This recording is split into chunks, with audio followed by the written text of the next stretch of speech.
between speakers. And I will let the final two individuals know as we move through if there is enough time for them to speak. So first we have James Jones.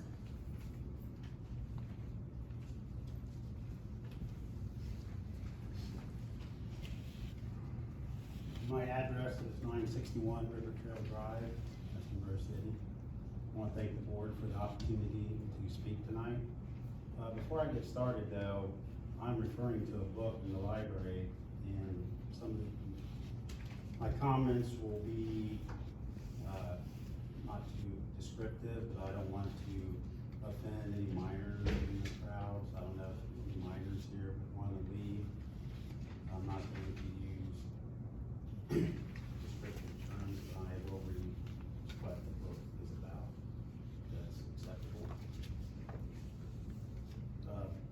And the book I'm referring to, the title is called Flamer, about a young Boy Scout and bully while coming to grips with his homosexuality and religious implications.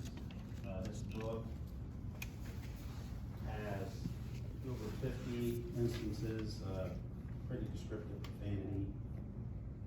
The book also has a lot of descriptions about bullying, acts of sexual nature in the book, and there are some illustrations, which I won't describe in detail because of the audience, but it's really offensive. And the book also has an illustration of a knife cutting a wrist.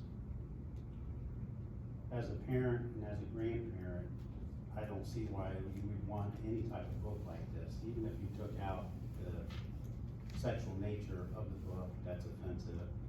We're talking about a young man here who's confused, who's being bullied, and the book makes just that instead of a book that would be positive to an individual, and to have that individual seek out their family members if they have any type of questions or confusions.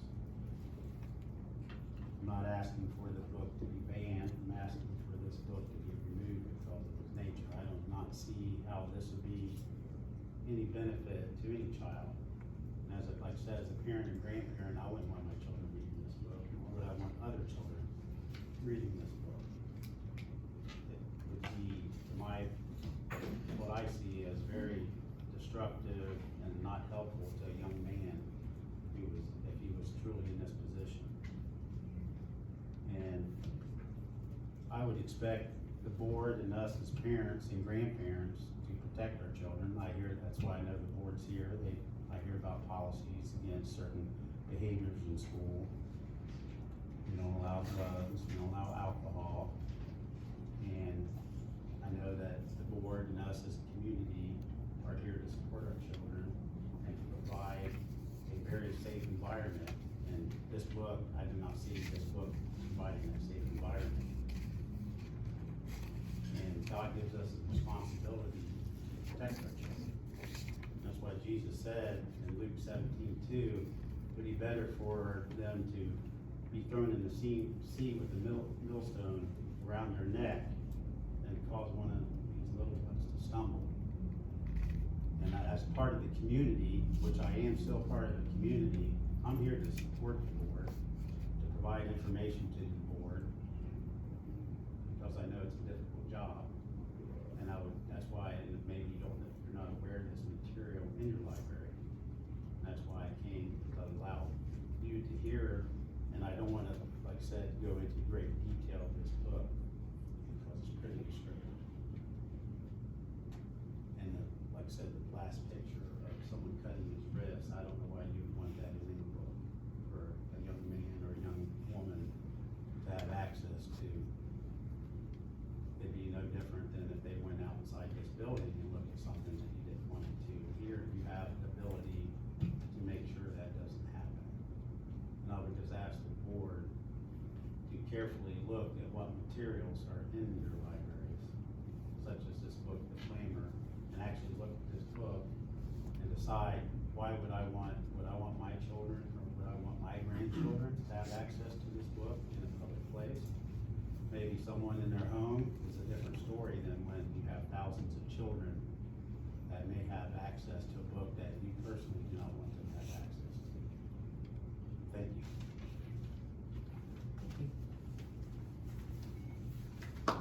Stop the master timer. I will reset the next timer, and while I'm doing that, our next speaker is Randy Terrier.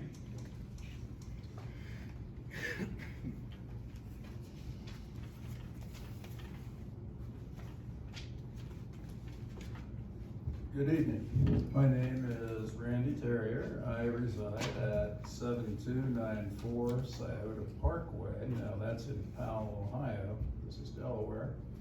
My interest here tonight is I have two grandsons. One is at Dempsey, first year, 12 years old. The other one just starting first year of primary school. So I am concerned and interested in what sort of materials they'll have access to here at schools. And not only them, but other children, the other children as well. So I'd like to talk tonight about one book in particular.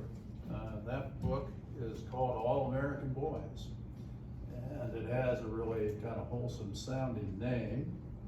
And when I first saw it, I thought, oh, this sounds good. It has 320 pages in the book. Now, out of that 320 pages, there are 158 obscene words. Now, that's, if you do the math on that, that's what, about every other page? And so I was going to, tonight, I was in there, I have them categorized here, and I was gonna read through the list and give you a word, excuse me, a word count for each one. And then I read your participation rule. Your rule H1 specifically prohibits, sorry about that, using obscenity in these addresses. So apparently, these words that are in this book should not be used in public in your board meeting. So I'm going to respect that. So I'm going to give them aliases, each one, because I want you all to have the effect of what kind of language is in this book. Let's start at the top of the list, 57 references to excrement, 37 F-bombs, 42 words for your butt, 15 for urine, 6 for the male sex organ, and bringing up the end of the list, one derogatory term for a woman that starts with a B and ends with a DCH. So this is the kind of language that can be basically found every other page of this book. So when you look at the review of this book, it is recommended for a reading level of 15 to 18, recommended for the same, ages 15 to 18.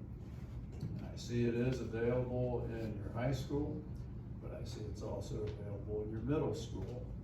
So we have already, it seems that the circulation of this book is beyond what the recommended ages are. Now, I mean, this book, I can tell the authors are very passionate. I've read reviews on it. I've read excerpts from it. I've gotten enough of the gist of the book to know what it is. And it is a commentary on racism and police brutality. So I can see where it's, it's very topical this day and age. And these gentlemen who co-authored the book, they're very passionate about their cause, and they clearly have some points. I think their passion sometimes strays into the undertones of language that we've heard in critical race theory, where there's an overall assumption that you can't fix the system unless you tear it down, and they're certainly entitled to their opinions. And again, a young adult would be able to read this and would be able to make up his or her own mind. I'm not certain now, every 12-year-old, are they smart, or do they have the sophistication to process some of these arguments. I don't know. I think certainly there would be some. But then you have a 12-year-old that takes the book home. I ran this scenario through. So my 12-year-old grandson, let's say he wants the book, he brings it home. His 7-year-old brother gets a hold of it and starts reading it. So right away, sitting around the family dinner table, you know, we're reading about F-bombs, we're reading about sex organs, things like that. And a 7-year-old or a 5-year-old, do they have the discipline? Is that your timer? That's the timer, Okay, yes. all right, well, I don't wanna cut other people off, so I won't. But I think you guys get the gist of my objections to this novel. If, you know, it's a young adult book, So, next, it's thank you. way too graphic for young. Thank you very much for your time. Okay, our next speaker is Glenn Claremont.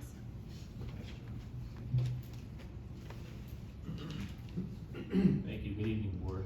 My name is Glenn Claremont. I live in Westerville. I too am here to address the issue of the objectionable books in the library that have come to my attention from some of the people here that have spoken.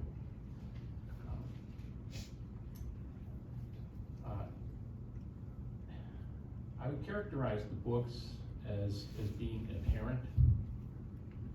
And the word apparent, I think, is a good characterization. For the sake of those who may be wondering what the word apparent is, this is what Webster's dictionary says. The act or instance of deviating from the ordinary, usual or normal type. Deviation from the truth or moral rectitude. By the way, rectitude means the correct behavior or thinking. Apparent mental irregularity or disorder, especially of a minor or lapse from sound mental state. So I'm a parent and a grandparent as well, and I have concerns as a grandparent. I have a grandson that'll be in school in the next few years, and I have a concern for him, as these other gentlemen have mentioned.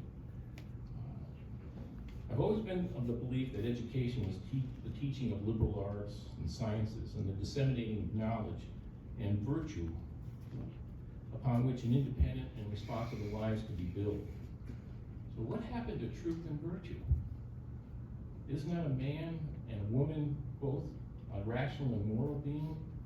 And that the purpose of education is to teach students to know and love what is objective, good, and beautiful? What happened to focusing on moral formation of our students in the light of classical virtues? You know, of fortitude, prudence, temperance, faith, hope, charity. You know, these are characteristic traits that I think we should be building into our young people. Isn't that what the Scouts teach?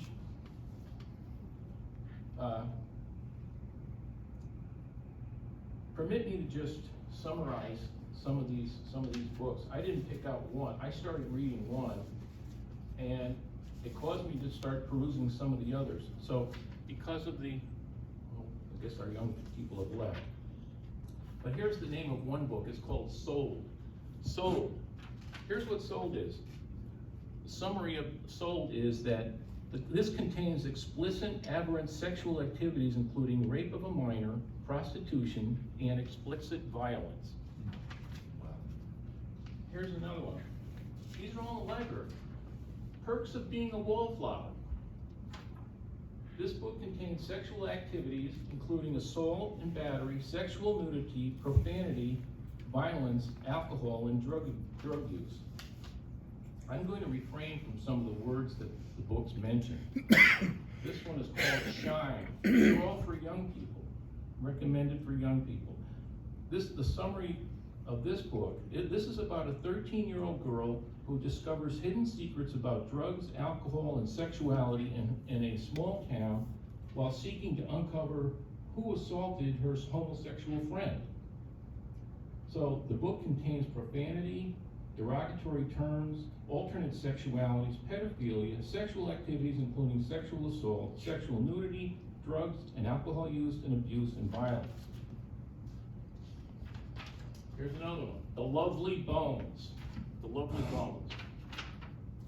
A 14-year-old girl watches her family and friends from heaven after she is brutally raped and murdered.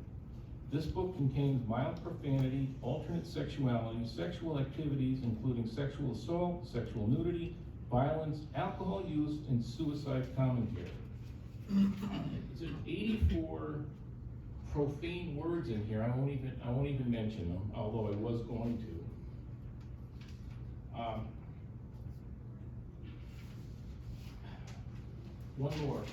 One more. This is called Lucky. Lucky. The book contains obscene excerpts, including sexual assault, battery, sexual activity, sexual nudity, profanity, and drug use. So, my question to the board is this something you would want your son or daughter reading? Truly? Folks, is this something you want your children to read? Absolutely not. So,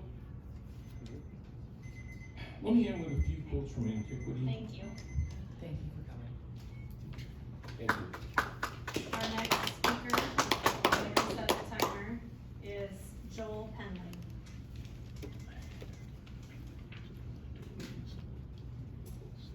Hi, I live at 94 Shore Road here in Delaware. I have a daughter in high school, one in middle school, and two at the elementary level. I came here tonight because I'm concerned about the books that are in the libraries at our schools.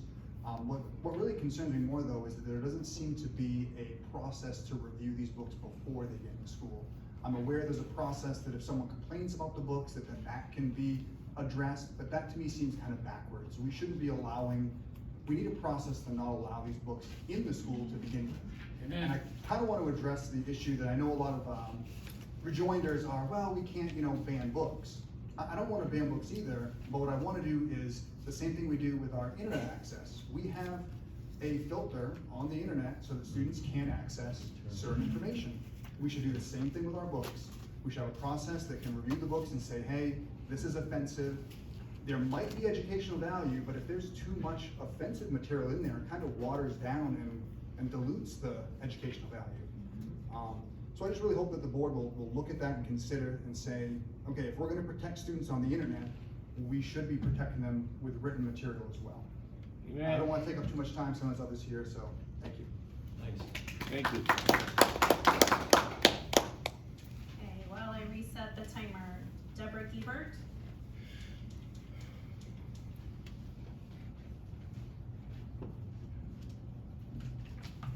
Okay.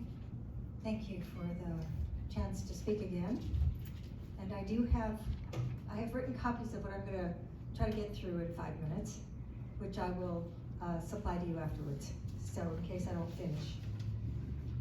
I'm reading from an edited version of Linda Harvey's Top Ways America is Being Groomed to Normalize, and it ends there. Next sentence starts, respectable pedophilia. Are you ready for this? We are all being groomed as child sexuality is being packaged and sold to America, even as the latest fashion trend. Here are several ways that child sexualization is being normalized in America. Number 1, child empowerment and consent. Early homosexual activist groups boldly proposed lowering the age of consent, a strategy they quickly paused for a more subtle approach. Instead, a child's right to, quote, freedom of association showed up in a United Nations document, Convention on the Rights of the Child. This has not been ratified by all countries, but remains a cherished goal of global activists. School-based health clinics and the influx of federal and state-funded school counselors and social workers bring more opportunity for minor children to be denied parental oversight about sexual behavior. The sexual partners of these children are sometimes adults. Outside in public practices run by Planned Parenthood, sloppy clinical procedures can easily serve as a cover for sex traffickers and predators to hide assault. We've actually seen that in a fairly high-profile case in Columbus. More recently, consent quote-unquote education to prevent child sexual assault is being recommended for elementary schoolers. This sounds fine until we learn that the group most often invited into schools to present these lessons is Planned Parenthood.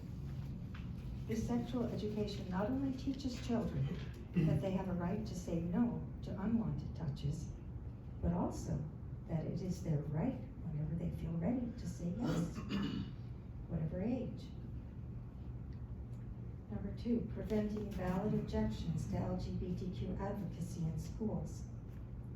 The influence of and intimidation by those promoting homosexuality and gender confusion within schools is intense. One of the biggest successes of this movement is labeling all objections as hate and bigotry, thereby shutting off parental and school oversight of those who corrupt minor children, including through sexual contact with adults. More recently, the partnership with critical race theory proponents has painted objections to LGBTQ behaviors as the equivalent of racism, inaccurately implying that some students, even elementary-aged children, are born homosexual or born in the wrong sex body. This invalid alliance has shut down any remaining debate. The new federal same-sex marriage law will cement this misinformation even further and cause more incidents of discrimination. Number 3, obscenity disguised as, quote, diversity, equity, and inclusion, unquote. One of the time-honored ways that predators seduce youth is by exposing them to pornographic dialogue and images, and we've heard lots of examples. Recent parent outrage over obscene books in libraries, like Genderqueer, Lawn Boy, This Book is Gay, and a number of the others that were mentioned tonight, is often resisted by school boards. These titles are inaccurately defended as necessary for LGBTQ youth as part of a school's commitment to diversity, equity, and inclusion. The school administration that falls for this defense is either corrupt themselves or hopelessly compromised. Obscenity is not diversity, and every school already practices censorship, choosing some books and curricula and not others. One silver lining to the COVID school shutdowns was the number of parents outraged at mask mandates and also at what their children were taught on Zoom. Parents are finding spines they didn't know they had based on love for their children. Thank you. Thank you. Okay, as I reset the timer, the next speaker is Daniel Pope.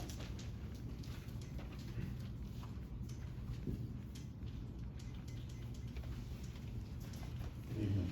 You can just leave those. Daniel there. Ferd, 3 Timmons Woods Drive, Delaware, Ohio. It's on the south end of town.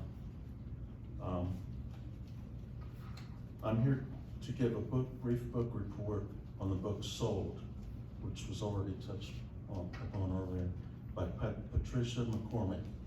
This book is available in our Delaware Hayes School Library.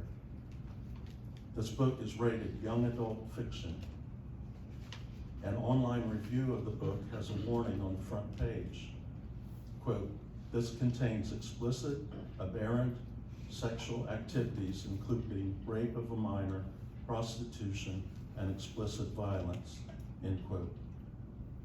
It is a fictional story about a 13-year-old girl in Nepal, India, somewhere in the late 1800s. A fictional book occurring in the late 1800s. And it was published in 2006. The girl's family is poor, her stepfather is not a good provider for the family, and the weather causes extra financial hardship. So the young girl is sold to be a maid, but it actually is for prostitution. Did I mention that this is fiction? And I'm not aware it is based on any real facts.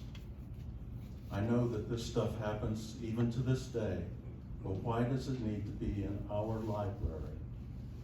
The world we live in is filled with violence and sexual activity but things like sexual slavery need to be discussed in a serious manner with the goal of preventing such activity in our city. So the girl is locked into a room, not knowing anything about prostitution or anything. Then a man is brought into the room and she fights him off. She is beaten for this quite severely. Then at a later day, another man is brought into her. I was going to read the page describing what happens to the second man that's brought into her, but I won't, out of respect. The page clearly describes the rape of this young girl and the sadness she has following. I don't see any value of having this fictional, gross book available to students. I really don't. I ask you to remove this book from the library. Our schools are to promote well-being and positive approach to living this life. It's hard enough. They don't need to read this garbage. And like I say, if you want to have a discussion, because I know there's sexual prostitution, sexual slavery going on right here in this community, as well as all over Ohio. But we need to discuss it in a serious manner and not with fictional garbage like this. So I ask you to remove this book from the high school. Thank you.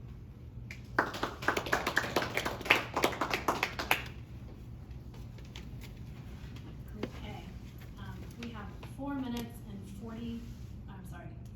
and 53 seconds remaining. So I will call Lisa Chaffee up, but that will be the maximum amount of time that you have to speak.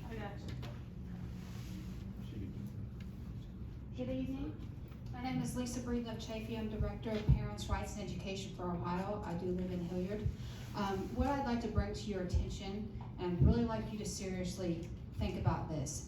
Yes, schools are exempt from our current obscenity laws, but just because that happens doesn't mean it's okay to violate ethical laws. We have got numerous books in our schools, as you just heard, that don't belong in our schools. They have no educational content. Many of these books, like Gender Queer, if I were to stand outside on the sidewalk and hand them to a child, I would be arrested for distributing pornography. What people aren't talking about is what happens to our children when they're exposed too early to sexual content.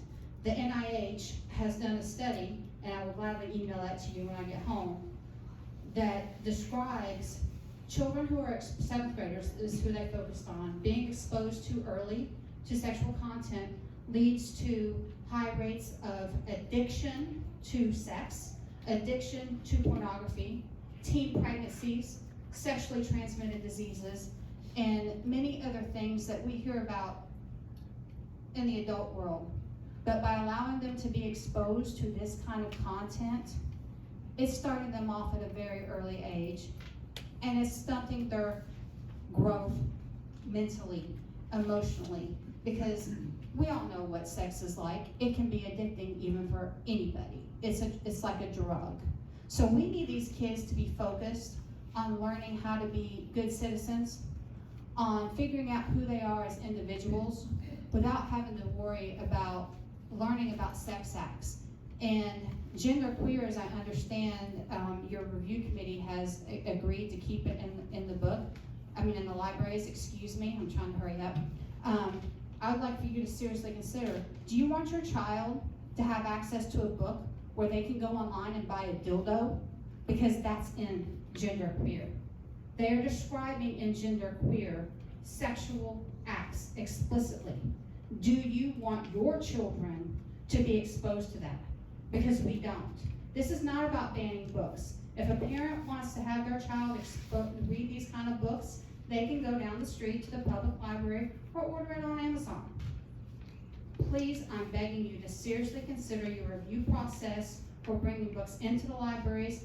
Take a look at the American Library Association. They are all about promoting nothing but critical race theory, anti-racist, genderqueer, and we all know that the National Education Association's main focus is to create social justice warriors. There are documents that you can find online on their website. The NEA only believes that one quarter of the school day should be based on academics. The rest should be social justice. I implore you to seriously consider these situations and do not capitulate to the union. You are stronger than them. Don't fear them. You will have a lot of support from these parents to help you resist this kind of content in our schools. Thank you.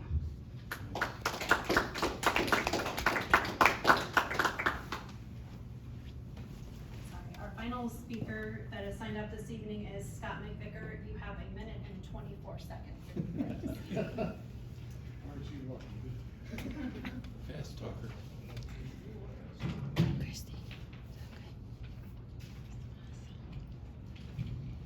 Okay, I'll try to be brief here.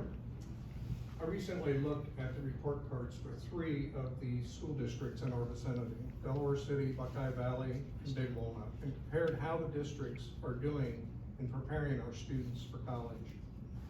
Delaware ranks dead last. Percentage of students prepared to enter college in 2019, Delaware 37.5%, Big Walnut 47.7%, Buckeye Valley 54.9%. The percentage of the 2015 class who graduated from college within 6 years, Delaware 37.4%, Big Walnut 50.4%, Buckeye Valley 44.8%. The percentage of students receiving honors diplomas in 2019, Delaware 16.1%, Big Walnut 27.1%, and Buckeye Valley 37.2%. Question is, why is Delaware so far behind? Let me suggest why.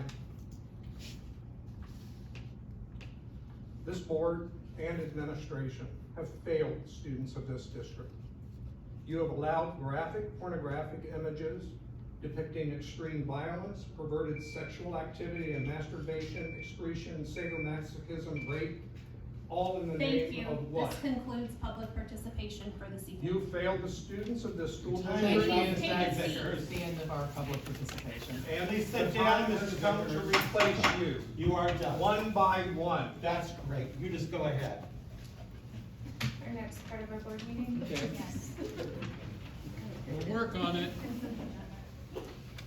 That's why we're here. That's great. And you go ahead and do what you want, but I can tell you, none of you cared about this district for years. You didn't show up to any meetings. We were planning and doing things here. We thought you were You've doing done a good nothing. job. You You didn't do weren't. anything. You're here for a playbook to cause issues. No. And I am tired of it. This I'm district tired of is hearing your And you don't excuses. have the support in this community. Done. Yes. Yeah, we do. You've done a terrible We are job. moving on to the consent agenda. I thought you weren't supposed to comment. Broke your own rules again. I can comment if I want. You can't.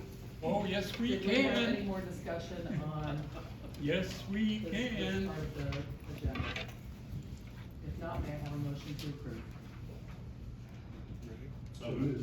Second. Roll call, please. Mr. Weiner, Yes. Mr. Weller, Yes. Ms. McDaniel Browning, Yes. Mr. Backus, Yes. Ms. Wolf. Yes.